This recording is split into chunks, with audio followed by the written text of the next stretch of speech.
checking in is very, very essential as far as I'm concerned when it comes to traveling. Now, there are some times where, especially in the environment we live in, the system might tell you can't check in now, go to the airport. That's understandable.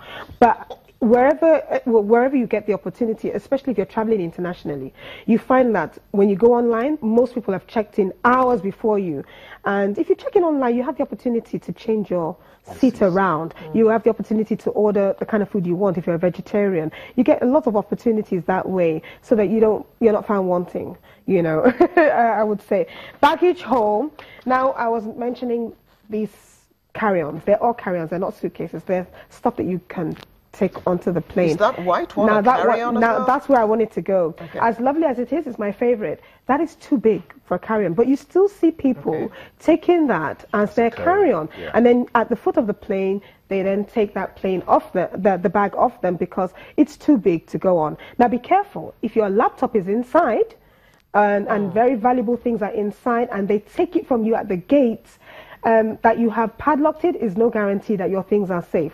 So immediately they're taking your bag from you. If you remember anything valuable inside it, take it out. I have had my laptop taken out of my carry-on like that just because I thought my carry-on was a bit too heavy for me and I thought, okay, why not? Check it in. That flight was 1 hour. By the time I got down from the plane here, my laptop was gone and I didn't even know it until I got home. Then the hole as well, then you find some people putting in their carry-ons they're carrying 2 or 3. So they've taken their space, their assigned space, and then they take other people's spaces. So when they get on the plane, they open up the shutter and they're like, okay, who's put their things here? And it's unfair if you've taken your space and other people's space. So you have to be mindful that you're always assigned a particular space when it comes to carry-on. Also, when it comes to seating on the plane, you're given your seat. Now, depending on the class, planes, you're limited to the space that you're given. So if you know you need to check in to stretch your feet, you might want the front row. If you want even more space and you want to lie down and sleep, you might want an upper class or first class. Yes, it's given. You know, sometimes people are complaining about the size, the space, but that's how much a plane can carry with X number of passengers. And therefore you have to be mindful of your seating. When you sit down, just belt in, strap in immediately. Most times you're too busy doing other things. But if you're going on flight with your children, I would always say strap your children in first, please. It's very easy for you to forget the kids, isn't it?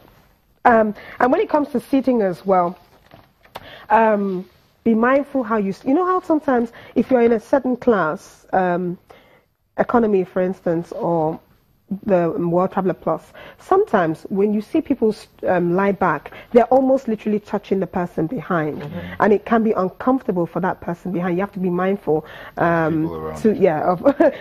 putting it down. Okay, I want to say with space as well, you don't want to carry too many carry-ons. As much as possible, put your things on top. Some people are carrying a bag that has gone on top, another handbag that's on the floor, things that they bought from duty-free. They're all over the place, and you've got to remember that other people are using the plane too, and be mindful of the space that you have. Washrooms. You cannot have a bath in the washroom. You can literally just barely brush your teeth. You can hardly wash your face. You can hardly wash your face. So you have to remember that the space in the washroom is limited. Now, I also get a little appalled when I see so much water on the floor. I don't know whether it's because people have washed their hands and the water has splashed. As much as possible, leave the washroom the way you want to find it when you walk in, and therefore if water has accidentally splashed all about the place, I mean, courtesy demands, just wipe it up a bit and then, you know, leave it for how you would love to see it if you want to use it. Sometimes you see it's been left in such a state, it's not smelling very pleasant as well, and unfortunately, what do you do then? You know, some people just leave it in a state, and it's quite unfair because it's so small. There are limited number of washrooms there, and you have to use the washroom that's assigned to your class.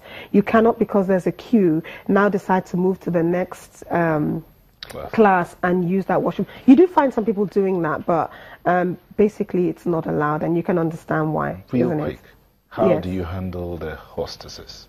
Yes, the hostesses. Now, you cannot blame them. Sometimes they're under a lot of pressure. So sometimes you find you've ordered a drink and the hostesses have gone past you 2 or 3 times, they haven't brought the drink for you, and you get upset.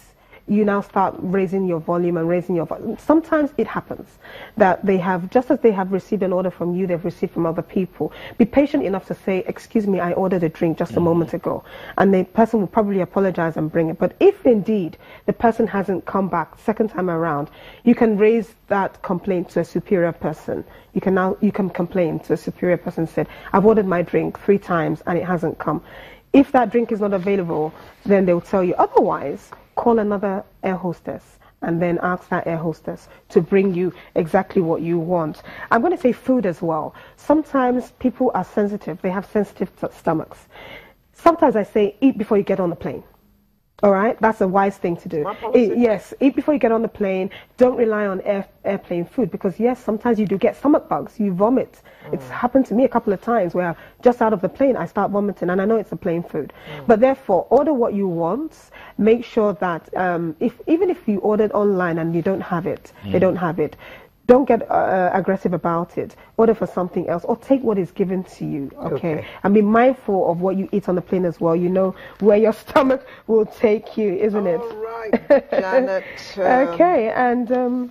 that's airplane etiquette from Janet, Adetu etiquette coach. Thank you very much, Janet. You're most welcome.